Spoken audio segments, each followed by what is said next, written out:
Good morning. आज है 23/10/2024 की मुरली। बाबा बोलता है, मीठे बच्चे, तुम्हारी यात्रा बुद्धि की है। इसे ही रूहानी यात्रा कहा जाता है। तुम अपने को आत्मा समझते हो, शरीर नहीं। शरीर समझना अर्थात उल्टा लटकना। प्रश्न है, माया के पॉम्प में मनुष्यों को कौन सी इज्जत मिलती है? उत्तर है आसुरी इज्जत। मनुष्य किसी को भी आज थोड़ी इज्जत देते, कल उसकी बेइज्जती करते हैं, गालियां देते हैं। माया ने सबकी बेइज्जती की है, पतित बना दिया है। बाप आए हैं तुम्हें दैवी इज्जत वाला बनाने। ओम शांति। रूहानी बाप रूहों से पूछते हैं, कहाँ बैठे हो? तुम कहेंगे विश्व की रूहानी यूनिवर्सिटी में। रूहानी अक्षर तो वो लोग जानते नहीं। विश्वविद्यालय तो दुनिया में अनेक हैं। यह है सारे विश्व के में एक ही रूहानी विद्यालय, एक ही पढ़ाने वाला है। क्या पढ़ाते हैं? रूहानी नॉलेज। तो यह है स्पिरिचुअल विद्यालय अर्थात रूहानी पाठशाला। स्पिरिचुअल अर्थात रूहानी नॉलेज पढ़ाने वाला कौन है? यह भी तुम बच्चे ही अभी जानते हो। रूहानी बाप ही रूहानी नॉलेज पढ़ाते हैं, इसलिए आप उनको टीचर भी कहते हैं। स्पिरिचुअल फादर पढ़ाते हैं। अच्छा, फिर क्या होगा? तुम बच्चे जानते हो, इस रूहानी नॉलेज से हम अपना आदि सनातन देवी देवता धर्म स्थापन करते हैं। एक धर्म की स्थापना, बाकी जो इतने सब धर्म हैं उनका विनाश हो जाएगा। इस स्पिरिचुअल नॉलेज का सब धर्मों से क्या ताल्लुक है? यह भी रूहानी नॉलेज से होती है। यह लक्ष्मी नारायण विश्व के मालिक थे ना, उनको कहेंगे रूहानी दुनिया, स्पिरिचुअल वर्ल्ड। इस स्पिरिचुअल नॉलेज से तुम राजयोग सीखते हो, राजाई स्थापन होती है। अच्छा, फिर और धर्मों से क्या ताल्लुक है? और सभी धर्म विनाश को पाएंगे तुम, क्योंकि तुम पावन बनते हो तो तुमको नई दुनिया चाहिए। इतने सब अनेक धर्म खत्म हो जाते हैं, एक धर्म रहेगा। उनको कहा जाता है विश्व में शांति का राज। अभी है पतित अशांति का राज, फिर होगा पावन शांति का राज। अभी तो अनेक धर्म है, कितनी अशांति है, सब पतित ही पतित है। रावण का राज है ना। अब बच्चे जानते हैं 5 विकारों को जरूर छोड़ना है। यह साथ में नहीं ले जाने हैं। आत्मा अच्छे व बुरे संस्कार ले जाती है ना। अब बाप तुम बच्चों को पवित्र बनने की बात बताते हैं। उस पावन दुनिया में कोई भी दुख होता नहीं। यह स्पिरिचुअल नॉलेज पढ़ाने वाला कौन है? Spiritual father. अभी आत्माओं का बाप स्पिरिचुअल फादर क्या पढ़ाएंगे? स्पिरिचुअल नॉलेज, इसमें कोई भी किताब आदि की दरकार नहीं। सिर्फ अपने को आत्मा समझ बाप को याद करना है, पावन बनना है। बाप को याद करते करते अंतमति सोगति हो जाएगी। यह है याद की यात्रा। यात्रा अक्सर अच्छा है, वह है जिस्मानी यात्राएं। यह है रूहानी, उसमें तो पैदल जाना पड़ता है, हाथ पांव चलाते हैं। इसमें कुछ नहीं, सिर्फ याद करना है। बल कहाँ भी घूमो फिरो, उठो बैठो, अपने को आत्मा समझ बाप को याद करो। डिफिकल्ट बात नहीं है, सिर्फ याद करना है। यह तो रियलिटी है ना। आगे तुम उल्टे चल रहे थे, अपने को आत्मा के बदले शरीर समझना, इसको कहा जाता है उल्टा लटकना। अपने को आत्मा समझना, यह है उल्टा। अल्लाह जब आते हैं तब आकर पावन बनाते हैं। अल्लाह की पावन दुनिया है, रावण की पतित दुनिया है। देह अभिमान में अभी उल्टे हो गए हैं। अब एक ही बार देही अभिमानी बनना है तो तुम अल्लाह के बच्चे हो, अल्लाह हूँ नहीं कहेंगे। अंगुली से हमेशा ऊपर की ओर इशारा करते हैं तो सिद्ध होता है अल्लाह हुआ है। तो यहाँ जरूर दूसरी चीज है, हम उस अल्लाह बाप का बच्चा हूँ, हम भाई भाई हैं। अल्लाह हूँ कहने से फिर उल्टा हो जाएगा कि हम सब बाप हैं, परंतु नहीं, बाप एक है, उनको याद करना है। अल्लाह एवर प्योर है। अल्लाह खुद बैठ पढ़ाते हैं। थोड़ी सी बात में मनुष्य कितना मूझते हैं। शिव जयंती भी मनाते हैं ना। श्री कृष्ण है स्वर्ग का पहला राजकुमार, यह है बेहद का बाप। इनको राज्य भाग देते हैं बाप जो नई दुनिया स्वर्ग स्थापन करते हैं। उसमें श्री कृष्ण नंबर 1 प्रिंस है। बाप बच्चों को पावन बनाने की युक्ति बैठ बताते हैं। बच्चे जानते हैं स्वर्ग जिसको बैकुंठ विष्णुपुरी कहते हैं वह पास्ट हो गया है, फिर फ्यूचर होगा, चक्र फिरता रहता है ना। यह ज्ञान अभी तुम बच्चों को मिलता है। यह धारण कर और फिर कराना है। हर एक को टीचर बनना है। ऐसे भी नहीं कि टीचर बनने से लक्ष्मी नारायण बनेंगे, नहीं, टीचर बनने से तुम प्रजा बनाएंगे। जितना बहुतों का कल्याण करेंगे उतना उच्च पद पाएंगे, समृद्धि रहेगी। बाप कहते हैं ट्रेन में आते हो तो भी बैच पर समझाओ। बाप पतित पावन लिबरेटर है, पावन बनाने वाला है। बहुतों को याद करना पड़ता है। जानवर, हाथी, घोड़े आदि कच्छ मच्छ को भी अवतार कह देते हैं। उनको भी पूजते रहते हैं, समझते हैं भगवान सर्वव्यापी अर्थात सब में है। सबको खिलाओ, अच्छा कण कण में भगवान कहते हैं। फिर उनको कैसे खिलाएंगे, बिल्कुल ही समझ से जैसे बाहर है। लक्ष्मी नारायण आदि देवी देवताएं थोड़े ही यह काम करेंगे। चींटियों को अन्न देंगे, फलाने को देंगे। तो बाप समझाते हैं तुम हो रिलीजो पॉलिटिकल, तुम जानते हो हम धर्म स्थापन कर रहे हैं। राज स्थापन करने के लिए मिलिट्री रहती है, परंतु तुम हो गुप्त, तुम्हारी है स्पिरिचुअल यूनिवर्सिटी। सारी दुनिया के जो भी मनुष्य मात्र हैं अब इन धर्मों से निकल अपने घर जाएंगे, आत्माएं चली जाएंगी। वह है आत्माओं के रहने का घर। अभी तुम संगम युग पर पढ़ रहे हो, फिर सतयुग में आकर राज करेंगे और कोई धर्म नहीं होगा। गीत में भी है ना, बाबा आप जो देते हो वह और कोई दे न सके। सारा आसमान, सारी धरनी तुम्हारी रहती है। सारे विश्व के मालिक तुम बन जाते हो। यह भी अभी तुम समझते हो। नई दुनिया में यह सभी बातें भूल जाएंगी। इसको कहा जाता है रूहानी स्पिरिचुअल नॉलेज। तुम बच्चों की बुद्धि में है कि हम हर 5000 वर्ष बाद राज्य लेते हैं, फिर गंवाते हैं।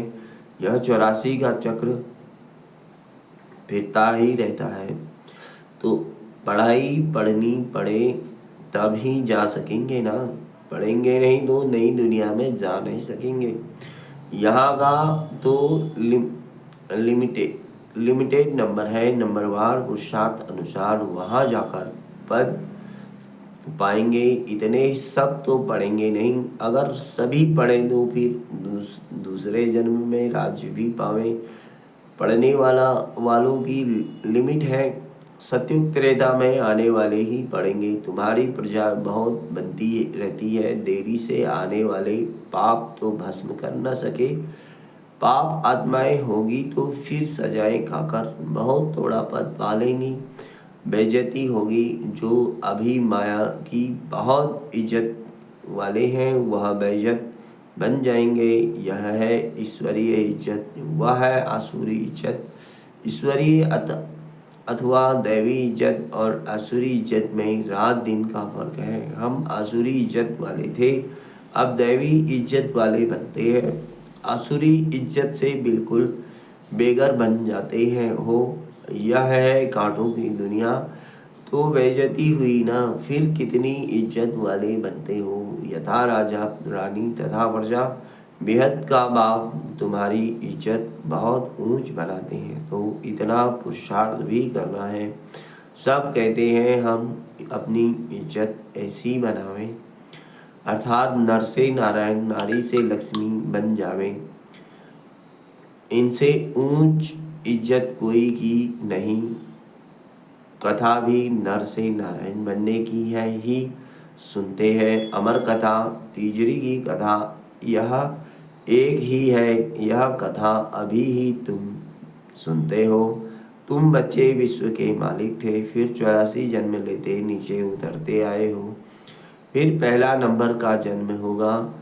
पहले नंबर में जन्म में तुम बहुत ऊंच पद पाते हो। राम इज्जत वाला बनाते हैं, रावण बेइज्जतवान बना देते हैं। इस नॉलेज से ही तुम मुक्ति, जीवन मुक्ति को पाते हो। आधा कल्प रावण का राज्य नहीं रहता है। यह बातें अभी तुम बच्चों की बुद्धि में आती है। सो भी नंबरवार कल्प कल्प ऐसे ही तुम नंबरवार पुरुषार्थ अनुसार समझदार बनते हो। माया गफलत कराती है, बेहद के बाप को याद करना ही भूल जाते हैं। भगवान पढ़ाते हैं, वह हमारा टीचर बना है, फिर भी अपसेट रहते हैं, पढ़ते नहीं हैं। दर दर धक्के खाने की आदत पड़ी हुई है। पढ़ाई पर जिनका ध्यान नहीं रहता तो उनको फिर नौकरी में लगा देना होता है। धोबी आदि का काम करते हैं, उसमें पढ़ाई की क्या दरकार है। व्यापार में मनुष्य मल्टी मिलीनियर बन जाते हैं, नौकरी में इतना नहीं बनेंगे, उसमें भी तो फिक्स पगार मिलेगी। अब तुम्हारी पढ़ाई है विश्व की बादशाही के लिए। यहाँ कहते हैं ना हम भारतवासी हैं, पीछे फिर तुमको कहेंगे विश्व के मालिक। वहाँ देवी देवता धर्म के सिवाय दूसरा कोई धर्म होता नहीं। बाप तुमको विश्व का मालिक बनाते हैं तो उनकी मत पर चलना चाहिए। कोई भी विकार का भूत नहीं होना चाहिए। ये भूत बहुत खराब है। कमी की हेल्थ बिगड़ती रहती है, ताकत कम हो जाती है। इस काम विकार ने तुम्हारी ताकत बिल्कुल खत्म कर दी है। नतीजा यह हुआ है, आयु कम होती गई है, भोगी बन पड़े हो। कामी, भोगी, रोगी सब बन जाते हैं। वहाँ विकार होता नहीं तो योगी होते हैं, सदैव तंदुरुस्त, और आयु भी 150 वर्ष होती है। वहाँ काल खाता नहीं। इस पर एक कथा भी बताते हैं। कोई से पूछा गया पहले सुख चाहिए या पहले दुख चाहिए, तो उसको कोई ने इशारा दिया, बोलो पहले सुख चाहिए, क्योंकि सुख में चले जाएंगे तो वहाँ कोई काल आएगा ही नहीं, अंदर घुस न सके। एक कथा बना दी है। बाप समझाते हैं तुम सुखधाम में रहते हो तो वहाँ कोई काल होता नहीं, रावण राज्य ही नहीं। फिर जब भिखारी बनते हैं तो काल आता है। कथाएं कितनी बना दी हैं। काल ले गया, फिर यह हुआ। न काल देखने में आता है, न आत्मा दिखाई पड़ती है। इनको कहा जाता है दंत कथाएं। खनरस की बहुत कहानियां हैं। अब बाप समझाते हैं वहाँ अकाले मृत्यु कभी होती नहीं, आयु बड़ी होती है। और पवित्र रहते हैं। 16 कला, फिर कला कम होते होते एकदम 9 कला हो जाती है। मैं निर्गुण हारे में कोई गुण नहीं, एक निर्गुण संस्था भी बच्चों की है। कहते हैं हमारे में कोई गुण नहीं, हमको गुणवान बनाओ, सर्वगुण संपन्न बनाओ। अब बाप कहते हैं पवित्र बनना है, मरना भी है सबको। इतने ढेर मनुष्य सतयुग में नहीं होते, अभी तो कितने ढेर हैं। वहाँ बच्चा भी योग बल से होता है, यहाँ तो देखो देखो कितने बच्चे पैदा करते रहते हैं। बाप फिर भी कहते हैं बाप को याद करो, वह बाप ही पढ़ाते हैं, टीचर पढ़ाने वाला याद पड़ता है। तुम जानते हो शिव बाबा हमको पढ़ा रहे हैं, क्या पढ़ाते हैं यह भी तुमको मालूम है। तो बाप अथवा टीचर से योग लगाना है। नॉलेज बहुत ऊंची है, अभी तुम सबकी स्टूडेंट लाइफ है। ऐसी यूनिवर्सिटी कभी देखी जहां बच्चे बूढ़े जवान इकट्ठे पढ़ते हों, एक ही स्कूल, एक ही पढ़ाने वाला टीचर हो, और जिसमें ब्रह्मा स्वयं भी पढ़ता हो। वंडर है ना। शिव बाबा तुमको पढ़ाते हैं, यह ब्रह्मा भी सुनते हैं। बच्चा चाहे बूढ़ा कोई भी पढ़ सकते हैं। तुम भी पढ़ते हो ना यह नॉलेज, अब पढ़ाना शुरू कर दिया है। दिन प्रतिदिन टाइम कम होता चला जाता है। अभी तुम बेहद में चले गए हो। जानते हो यह 5000 वर्ष का चक्र कैसे फिर पास हुआ। पहले एक धर्म था, अभी कितने ढेर धर्म है। अभी सॉवरेंटी नहीं कहेंगे, इनको कहा जाता है प्रजा का प्रजा पर राज। पहले पहले बहुत पावरफुल धर्म था, सारे विश्व के मालिक थे। अभी अधर्मी बन पड़े हैं, कोई धर्म नहीं है, सब में 5 विकार। बेहद का बाप कहते हैं बच्चों अब धैर्य धरो, बाकी थोड़ा समय तुम इस रावण राज्य में हो। अच्छी रीति पढ़ेंगे तो फिर सुख धाम में चले जाएंगे। यह है दुख धाम, तुम अपने शांति धाम में सुख धाम को याद करो, इस दुख धाम को भूलते जाओ। आत्माओं का बाप डायरेक्शन देते हैं। हे रूहानी बच्चों, रूहानी बच्चों ने इन ऑर्गन्स द्वारा सुना, तुम आत्माएं जब सतयुग में सतोप्रधान थी तो बहुत तुम्हारा शरीर भी फर्स्ट क्लास सतोप्रधान था, तुम बड़े धनवान थे। फिर पुनर्जन्म लेते लेते क्या बन गए हो। रात दिन का फर्क है, दिन में हम स्वर्ग में थे, रात में हम नर्क में हैं। इनको कहा जाता है ब्रह्मा का सो ब्राह्मणों का दिन और रात 63 जन्म धक्के खाते रहते हैं। अंधियारी रात है ना, भटकते रहते हैं, भगवान कोई को मिलता ही नहीं। इसको कहा जाता है भूल भुलैया का खेल। तो बाप तुम बच्चों को सारी सृष्टि के आदि मध्य अंत का समाचार सुनाते हैं। अच्छा मीठे मीठे सीखी लदे बच्चों प्रति माता पिता बाप दादा का याद प्यार, गुड मॉर्निंग। रूहानी बाप की रूहानी बच्चों को नमस्ते। हम रूहानी बच्चों की रूहानी बाप को याद प्यार, गुड मॉर्निंग और नमस्ते। धारणा के लिए मुख्य सार है, दर दर धक्के खाने की आदत छोड़, भगवान की पढ़ाई ध्यान से पढ़नी है, कभी अपसेट नहीं होना है। बाप समान टीचर भी जरूर बनना है, पढ़कर फिर पढ़ाना है। दूसरा, सत्य नारायण की सच्ची कथा सुन नर से नारायण बनना है। ऐसा इज्जतवान स्वयं को स्वयं ही बनाना है, कभी भूतों के वशीभूत हो, इज्जत गंवानी नहीं है। वरदान है, संबंध और प्राप्तियों की समृद्धि द्वारा सदा खुशी में रहने वाले सहज योगी भव।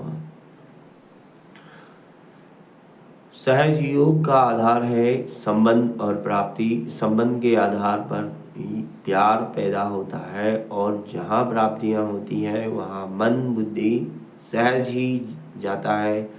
तो संबंध में मेरेपन के अधिकार से याद करो, दिल से कहो मेरा बाबा।